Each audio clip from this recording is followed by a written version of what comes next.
childish sometimes.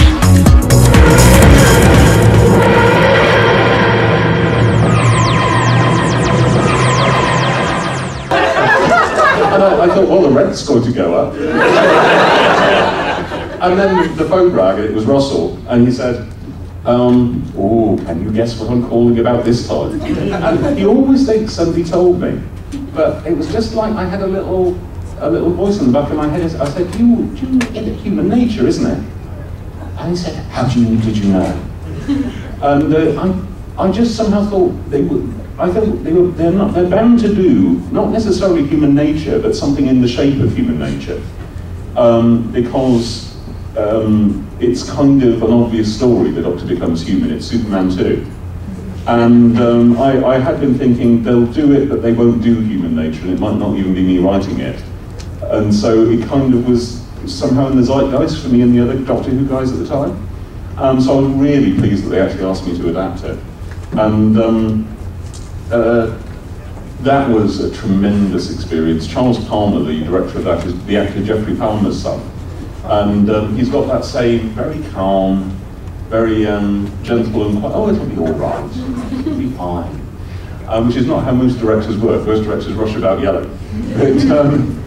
But, I went down to see, two bits of that. I'm at the foot of the bed when John Smith wakes up in the pre-title sequence. He's actually looking straight at me. And we also sat on the TARDIS set, which is the only warm bit of an incredibly cold set, because there's big lights under the TARDIS grills and it's nicely warm, and so you sit on that watching. As a mother of mine was hoisted up by riggers who pulled her up on a huge pulley with ropes until she was hoisted 40 feet in the air. She hung on her back with her arms outstretched and was plummeted, not actually falling, but at a speed that she would be if she was falling, straight towards the ground, acting up at a camera that was held up above her to be pulled out of the TARDIS's doors into the black hole at the end of the story. With a blue screen below her to be the black hole. She had to do it something like 15 times. The things actors go through. That was, I didn't go out onto the incredibly rainy hillside shoots in Wales, but it was really muddy and covered in goo. One of the things about human nature, as Russell said from the start, this is one we can do without many computer effects. We can do it without very many special effects at all. And so I wrote the adaptation from the start to try and make sure it wouldn't need many effects. And then he decided that he needed zap guns rather than dart guns, so we had some of that. But there's still not very many. Charles generally does the effects on that in camera, which gives it a really lovely old-fashioned quality. That is to say, the effects you see were largely there on the day. Like when Son of Mine has the spaceship land in front of him, those big lights come down in the trees, that is actually a lighting rig being lowered into the trees. And it's been supplemented with a few special effects here and there, but it largely was actually there. And wonderful things like doing the alien communication by just having Son of Mine turn to look at the camera and have a green light shine on him. This all feels very like old Doctor Who to me, and it gives it a wonderful quality.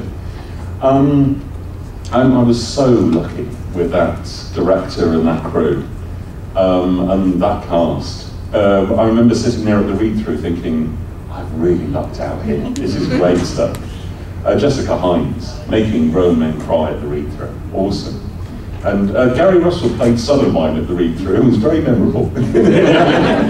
I do like the fact that people do stand in for actors who weren't there. I remember seeing, wonderful lead actor, female actor in Torchwood, plays Gwen. Eve Miles. I saw Eve Miles' interpretation of Lady Cassandra at the but Gary Russell's Son of Mine was really growly, he really got into it.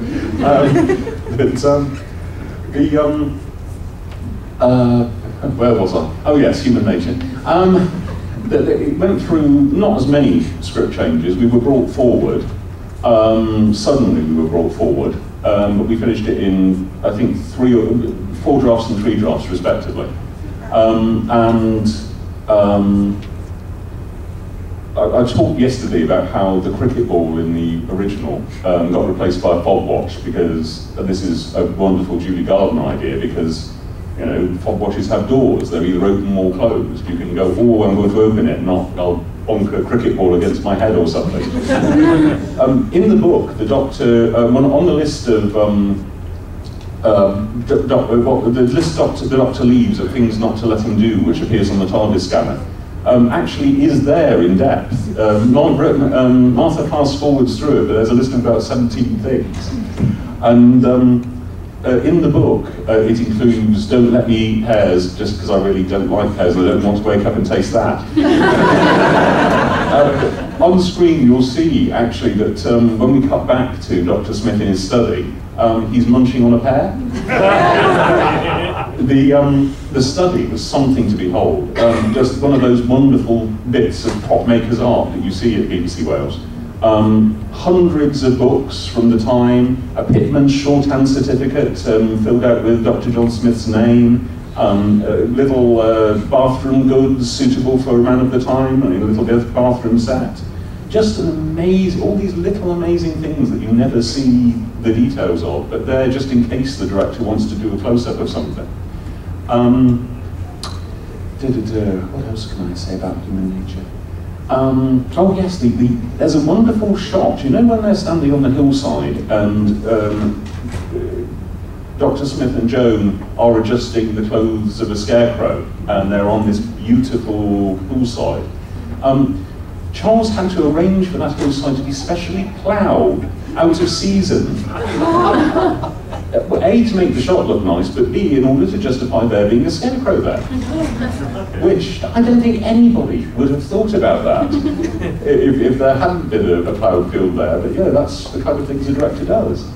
I think that there's some incredible performances in that. Thomas Sangster. I went to a little Doctor Who convention with Tom Sangster, and it's just me and him on stage, and I'm talking away, and I'm aware that 14-year-old girls in the front row are kind of looking around me, going, could he not get in the way of Tom? Never get on stage with children or animals. He's going to be a big star. Oh yes, Harry Lloyd. Oh my goodness. Just a tremendous actor who's been cast in George R. R. Martin's Game of Thrones now. He's been out filming for HBO, and I can't remember which part he's playing. Viserys. There we are. This is lovely having the group mind in the room. It's like Twitter.